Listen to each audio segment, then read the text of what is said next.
Tell stories. The stories that I tell. Hello, everyone, and welcome back to Telltale Stories.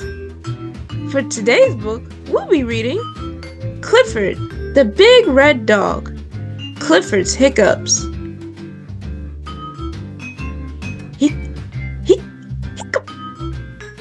Emily Elizabeth sat up in bed.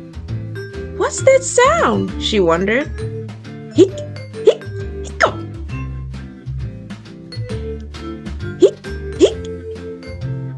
Up popped the teddy bear, up popped the doll, and up popped Emily Elizabeth. Clifford had the hiccups.